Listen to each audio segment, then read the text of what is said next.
consumado a las 2 cuadras, aunque no haya dispuesto, porque la persona debió haber tenido la posibilidad de poder disponer, aunque no haya dispuesto. Es decir, no puede defenderse, no, pero mire, yo todavía no hice nada, la tengo acá. No, bueno, usted pudo disponerla, 2 cuadras. Y otro juez dice 3 cuadras.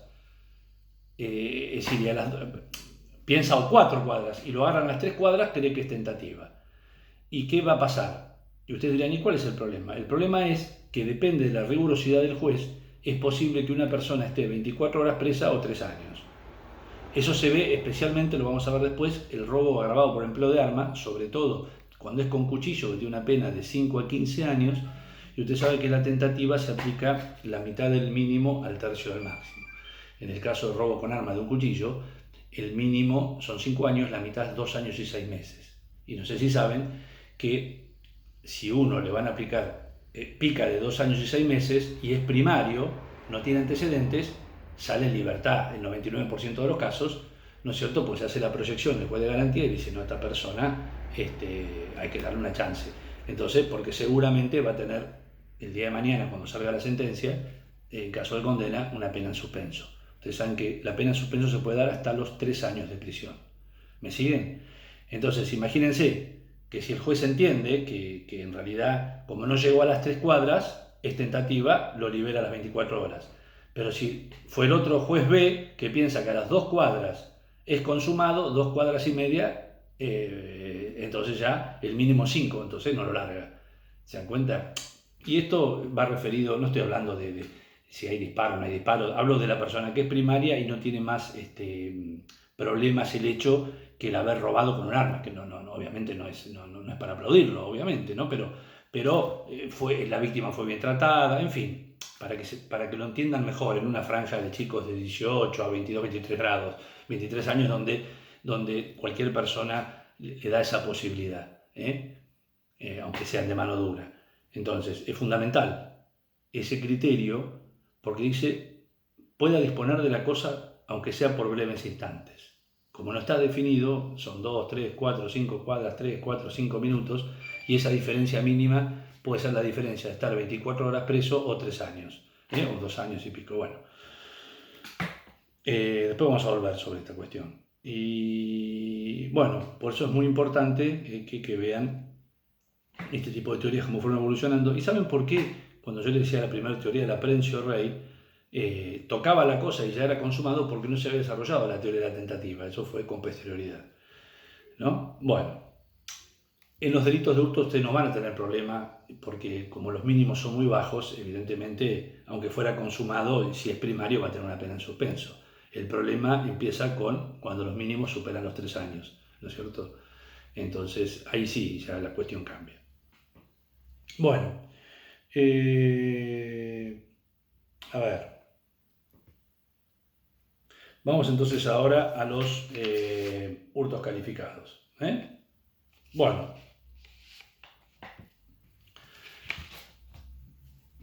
tenemos, es importante que cada vez que vemos las figuras agravadas, el fundamento siempre es por algo. Entonces, es importante que ustedes, de alguna manera, cuando hablen de un hurto agravado, sepan por qué, ¿no? Acá dice el inciso primero, cuando el hurto fuere de productos separados del suelo o de máquinas, instrumentos de trabajo o de productos agroquímicos, fertilizantes u otros insumos similares, dejados en el campo o de alambres u otros elementos de los cercos. ¿Por qué se agrava acá este delito? Porque, bueno, de alguna manera son prácticas agropecuarias en donde, es decir, los productos, sean frutos, vegetales, incluso minerales, por la costumbre agraria, se dejan en el campo para después los ponen en cestos o de alguna manera los levantan con camiones o lo que sea, pero bueno, pueden quedar a la intemperie en medio del campo, ¿no? A la buena de Dios, y entonces de alguna manera quedan desprotegidos. Entonces una forma de paliar esa circunstancia es agravando el hurto. Entonces, fíjense que habla de productos separados del suelo, ¿no? De máquinas, puede ser arados, tractores, instrumentos de trabajo o productos agroquímicos, los fertilizantes que se usan para mejorar la tierra, Productos agroquímicos son los insecticidas, acaricidas para destruir los hongos, insectos, ácaros, u otros insumos similares que sirven, ¿no?, para mejorar los productos. Por eso dicen, dejados en el campo, dejados en el campo. Ese es el fundamento. Todo esto, ¿qué pasa? Se deja en el campo. Estos elementos capaces de llevaron un día, los fertilizantes, y bueno, vamos a, no sé, esta hectárea vamos ahora de alguna manera a introducir estos elementos para mejorarla. Y después lo dejan en el campo para que al otro día irán a otra zona del campo, no lo vuelven al casco de la estancia para llevar los elementos que van a ser usados al otro día. Esa es la costumbre del campo, ¿no? Y por eso dice dejados en el campo. O de alambres u otros elementos de los cercos. Los de alambres o los elementos de los cercos es porque no es que la función de los alambres no es para marcar la propiedad, no es la función esa que se está protegiendo, sino para evitar que los animales pasen a los sembrados. Entonces, el hurto de alambres, ¿no es cierto?, de alguna manera complica toda esa situación. Imagínense el dueño o el dueño o la persona que alquila un campo, ¿no?, tiene un problema. Si los animales, por el producto del hurto de alambre, los animales pasan a los sembrados, ¿no? Más allá de esto se criticó mucho el hurto de alambre porque no se ve otra forma que no sea por modos violentos, ¿no es cierto? Pero bueno, después lo vamos a ver eso, de alguna manera es verdad, es casi inaplicable el hurto agravado porque vamos a ver que el robo es un hurto cometido por medios violentos, ¿no? Pero bueno, entonces casi esta parte de la figura del hurto de alambres, de cercos, no se aplica. Pero bueno, el fundamento en realidad es un robo de alambre. El fundamento, ¿para qué? ¿Por qué se agrava? Es para evitar que los animales pasen a los sembrados. Bueno, el inciso segundo dice, cuando el hurto se cometiere con ocasión de un incendio, explosión, inundación, naufragio, accidente de ferrocarril, asonado, motín, aprovechando las facilidades provenientes de cualquier otro desastre o conmoción pública o de un infortunio particular damnificado. Son todas situaciones, ¿no es cierto?, de conmoción, ¿no? Muchas veces por hechos de la naturaleza o accidentes, ¿no es cierto? Fíjense, dice que no es taxativo, sino enunciativo, dice, porque o aprovechando las facilidades provenientes de cualquier otro desastre o conmoción pública. Por ejemplo, el accidente de aviación no está previsto, pero entraría por esta locución que les estoy mencionando.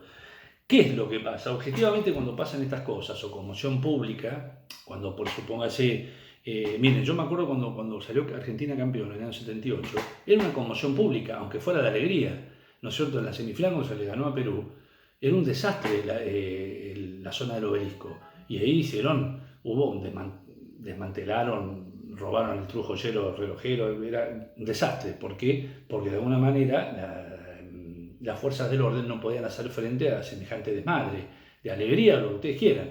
Entonces, de alguna manera, la propiedad privada se ve resentida en su cuidado porque las fuerzas de seguridad tienen que dirigirse a algún lugar X para poder preservar, no sé, hoy es un comercio, mañana un supermercado, una farmacia, lo que se les ocurra, y el sujeto activo, conociendo esa situación objetiva, general, que se produce, aprovecha para hurtar.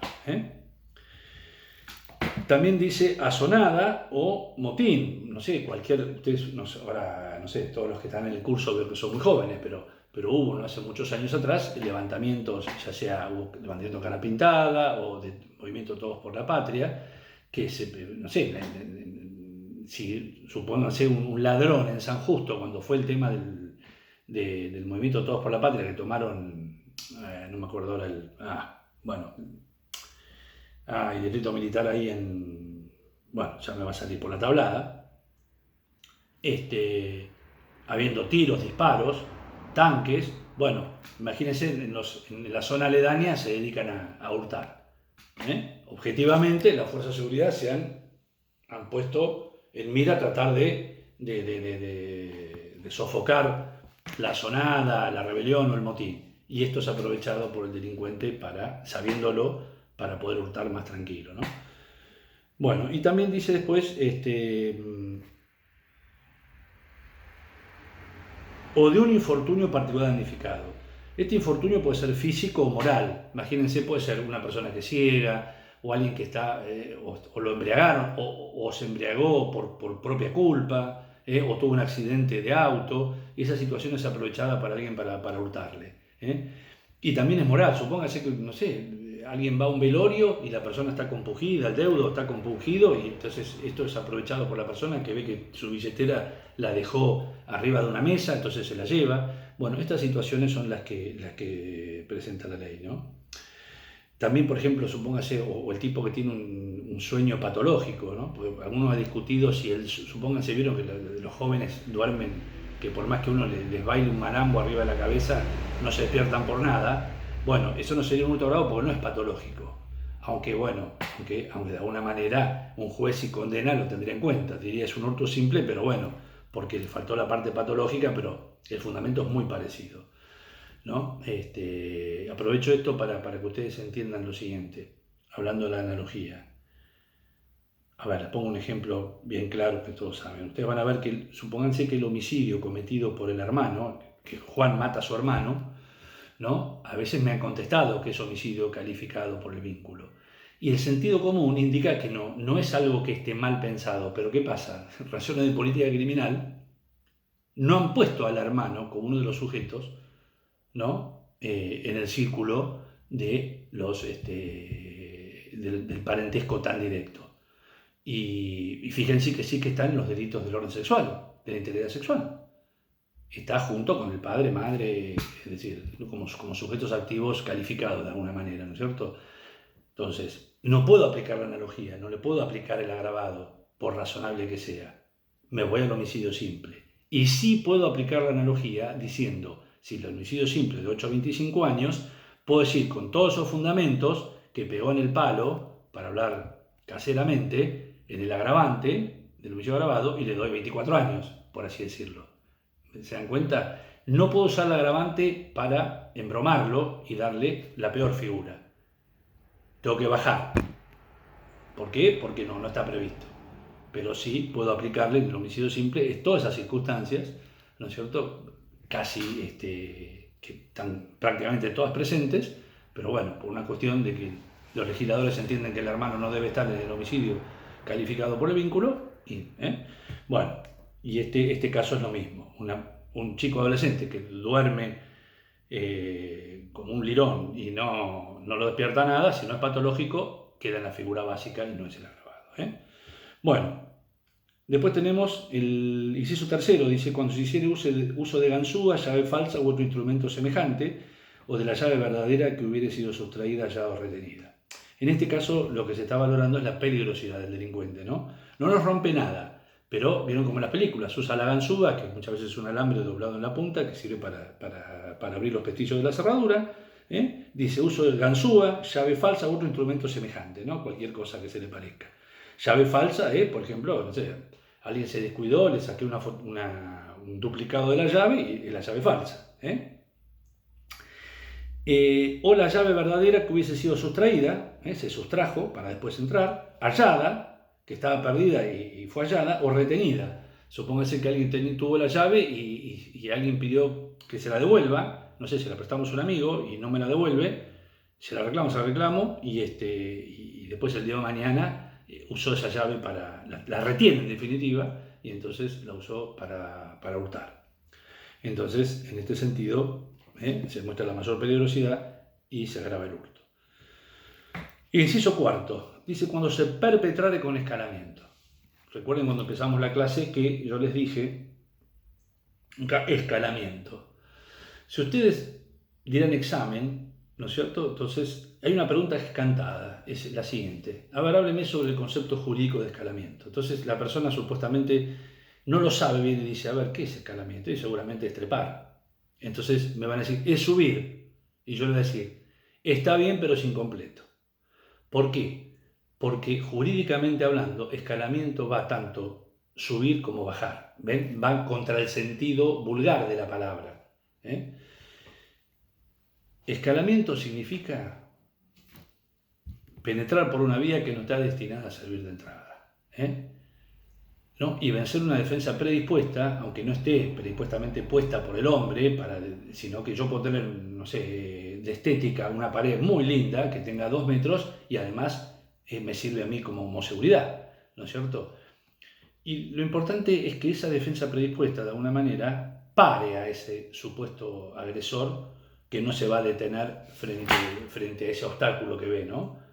Si yo tengo, por ejemplo, no sé, una parecita en el frente de mi casa de medio metro, no voy a pretender parar a nadie con eso. Es decir, no va a detener a ninguna persona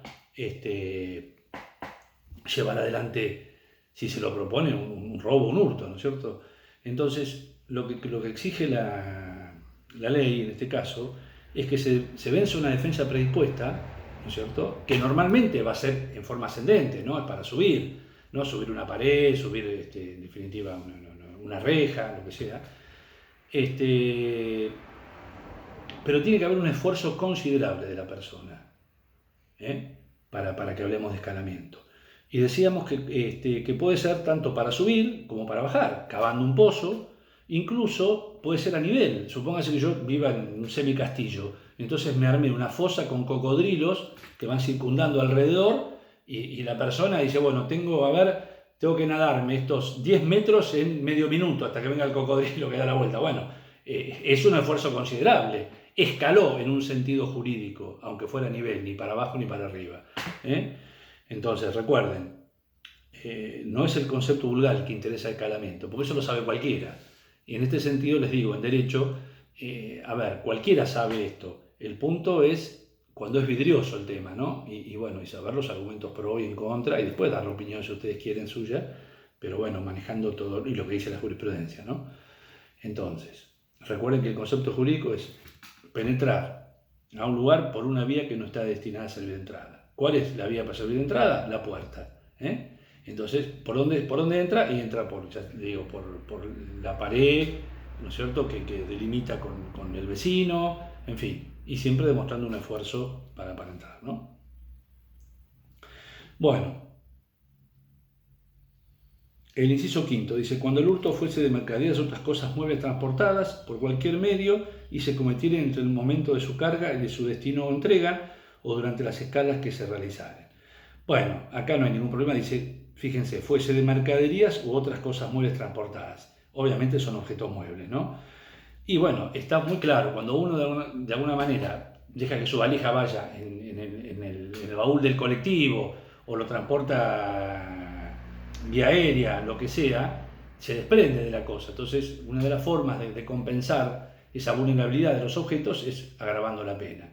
Desde que inicia el viaje, en las paradas intermedias hasta que finaliza. Por supuesto, los bolsos de mano no están cubiertos por el agravante porque los lleva la persona. Bueno, y después el sexto dice, cuando el hurto fuere de vehículos dejados en la vía pública o en lugares de acceso público. Estos son los casos en donde, no sé, supónganse que, no sé, uno estaciona el auto y va a comprar cigarrillos, ¿no? Y bueno, y está cerrado tal kiosco, entonces tiene que hacer 2 cuadras, cuando vuelve le sustrajeron el auto. ¿Qué pasa? Cuando uno estaciona en una calle, está de alguna manera sujeto a la probidad ajena, en el sentido de que, bueno, depende de los valores morales que tengan las personas que circulan por la calle, ¿me entienden? Ese es el sentido de los lugares, o por ejemplo si van a un nosocomio, las playas de estacionamiento que están al costado, lugares para aparcar.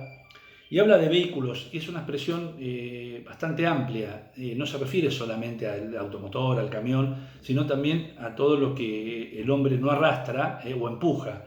Por ejemplo, la bicicleta no se arrastra ni empuja, sino que es un mecanismo que nosotros al pedalear multiplicamos la velocidad con que se desplaza, ¿no es cierto?, la bicicleta, y entonces es pasible de ser un vehículo y por ende agravado con esta figura, ¿no es cierto? Entonces no es solamente el automotor, también va la moto, la bicicleta. Fíjense, después, bueno, hay una norma general que dice, 163 bis, en los casos enunciados en el presente capítulo, la pena se aumentará en 1/3 de su mínimo, en su máximo, cuando quien ejecutara el delito fuere miembro integrante de la Fuerza de Seguridad, policiales o el servicio penitenciario. La Fuerza de Seguridad, Gendarmería, Prefectura o la Policía Aeronáutica, las policías provinciales y el servicio penitenciario. Porque obviamente se espera de estas personas, que son funcionarios públicos, que actúen exactamente al revés, a cómo se estarían comportando si cometen hurtos, ¿no es cierto? Ese es el fundamento del agravante. Bueno, muy bien. Vamos a entrar ahora al robo. Bueno, el robo, a ver, bien podríamos decir que es un hurto agravado, aunque no está dicho acá, pero es un hurto cometido con medios violentos, sea fuerza en las cosas o violencia física en las personas. Fíjense cómo dice: será reprimido con prisión de 1 mes a 6 años el que se apoderare ilegítimamente de una cosa mueble, total o parcialmente ajena, con fuerza en las cosas o con violencia física en las personas, sea que la violencia tenga lugar antes del robo para facilitarlo, en el acto de cometerlo, o después de cometido para procurar su impunidad. Entonces, lo importante acá, todos los demás elementos son lo mismo que el hurto. Cosa mueble, total o parcialmente ajena, y legítimamente se lo sustrae. Por medios violentos. Con medios violentos, fuerza en las cosas y violencia física en las personas. Bueno, arrancamos con fuerza en las cosas. ¿Cómo debe ser la fuerza en las cosas? La fuerza en las cosas es cuando se vence la resistencia material que ejerce esa cosa. Y ya mismo quiero decirles, para que no se confundan, que cuando hablamos de fuerza en las cosas no es en razón de la cosa, sino en la cosa. A ver, siempre pongo este ejemplo. Si conmigo van 2 personas, ¿no? Juan y Pedro, y Juan le dice: che, mirá, hay una fiesta acá y mirá, están bajando un barril de cerveza. Esperame en la chata en la esquina, que yo donde se descuidan, tomo el barril de cerveza y nos vamos. Bueno, dicho y hecho, lo espera Pedro en la esquina. Entonces Juan ve que se descuidan un minuto las personas de la fiesta. Entonces, como puede, agarrar el barril y empieza a caminar y pesa muchísimo. Y entonces uno logra ponerlo en la chata, en la parte de atrás, y bueno, sube y se van. Y dice: no me hables, me desgarré el bíceps porque esto pesaba como una locura. La pregunta es: ¿habría hurto o robo ahí? Y es hurto. ¿Por qué? Porque no se mide en el peso, sino tiene que haber una fuerza destructiva. Destructiva, para que hablemos de robo. Entonces, por ejemplo, sería robo si nosotros queremos, supóngase, robar la rueda de auxilio que está en el baúl y rompemos la cadena que la asegura. ¿Se dan cuenta? Y así.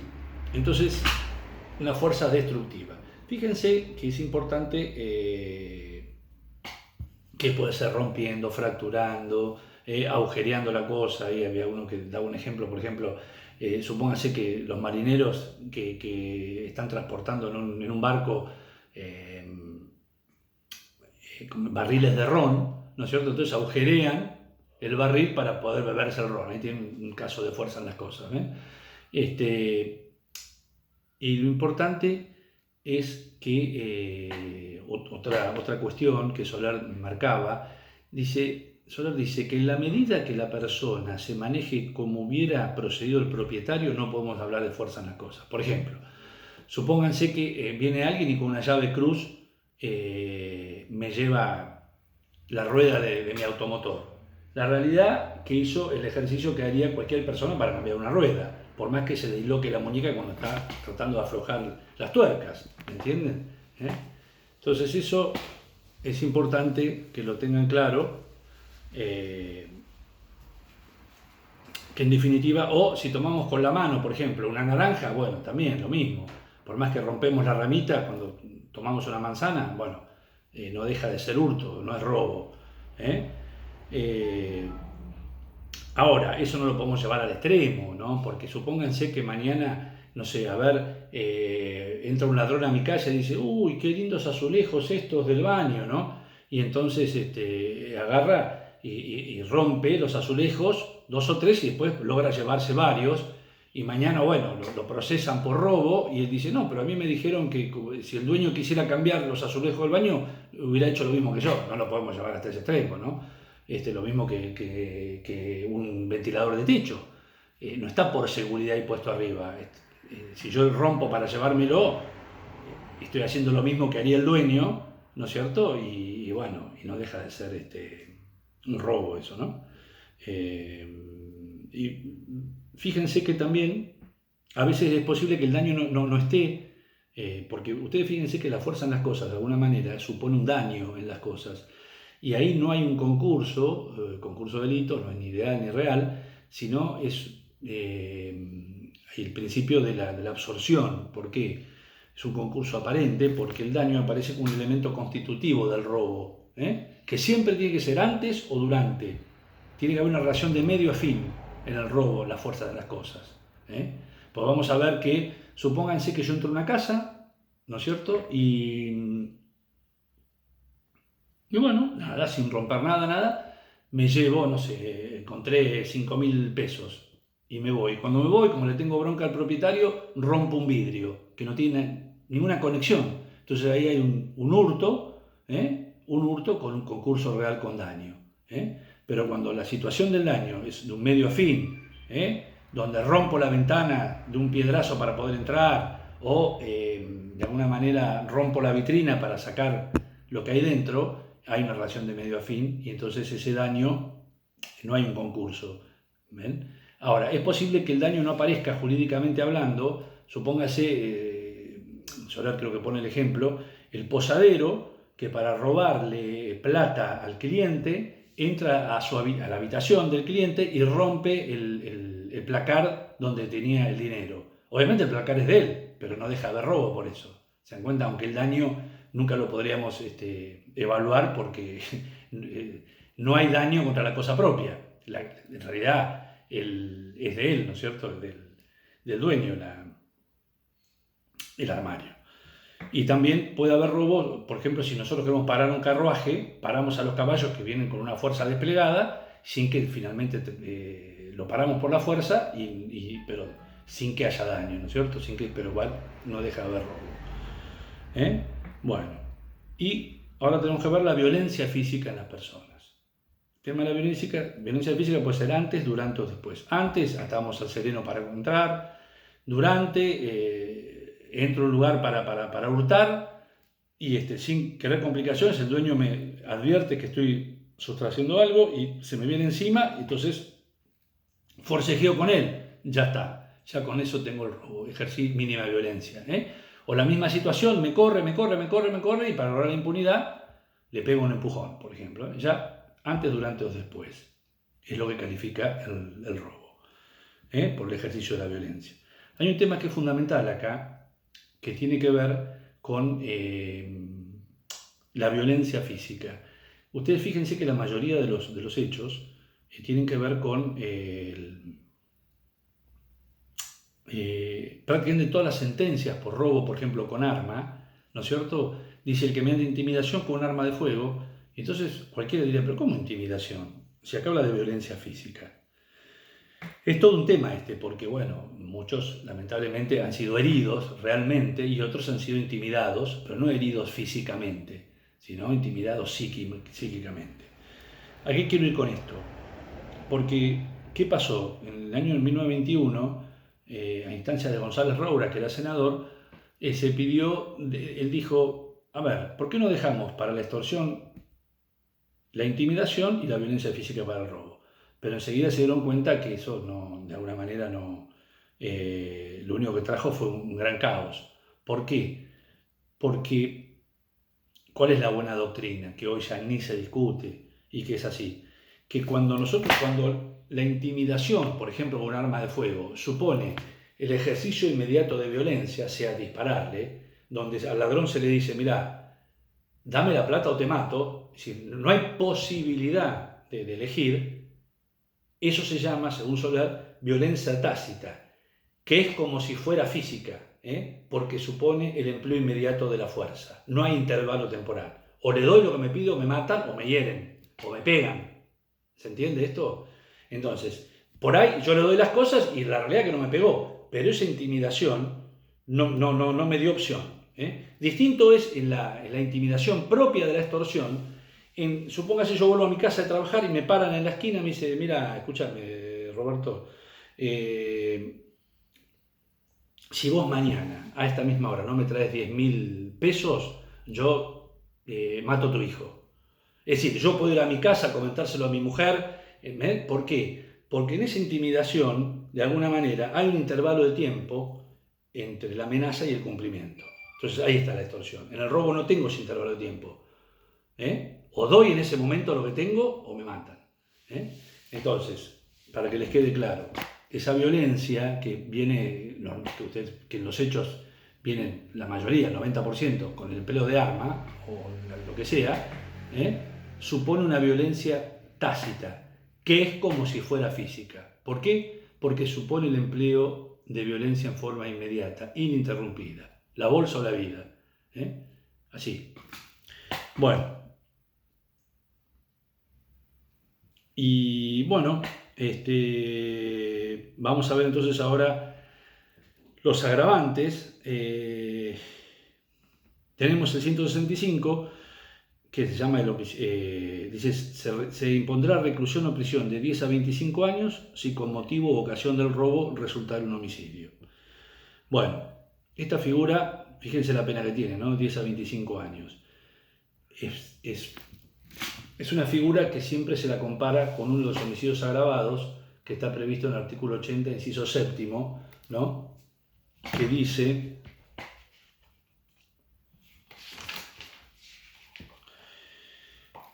el 80, inciso séptimo, que dice,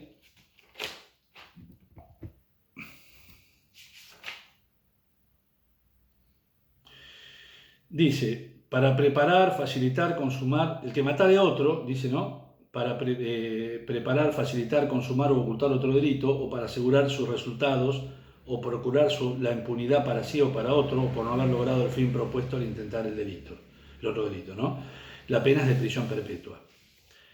Y acá vemos, dice, si por la reclusión o prisión de 10 a 25 años y con motivo o ocasión del robo resultó un homicidio. Y son bastante parecidas las figuras, y es lo que se debate muchas veces en un juicio oral, ¿no es cierto? Nosotros hemos tenido muchísimos de estos casos, ¿no? Ya les adelanto para que ustedes vean, fíjense, son dos penas tremendas en cualquiera de los. Entonces, ustedes imagínense que los jueces tienden, en realidad, como debe ser, que si se da la situación del homicidio agravado, ¿no? Realmente se prevé el elemento subjetivo distinto del dolo, ¿no es cierto?, propio de la figura de criminis causa. Y se lo resumo en esto. En el homicidio criminis causa, el delincuente mata para robar. Por ejemplo, integra una banda, el delincuente dice, bueno, muchachos, vamos a ir a robar el Banco Galicia, por ejemplo. Hay que bajar al vigilante de la puerta. Sí, matan para robar. ¿Me entienden? O supónganse que, por ejemplo, roban ese banco y saben que hay un testigo que hubo por ahí y lo matan. Entonces, lo matan para lograr la impunidad. ¿Se dan cuenta? O también puede venir el homicidio que concurre por haberse frustrado el hecho. Supónganse que, no sé, que viene una persona, estamos robando y una persona empieza a gritar, le robé, no están robando, entonces voy, lo mato por el despecho que me produce. ¿Me entienden? Pero básicamente,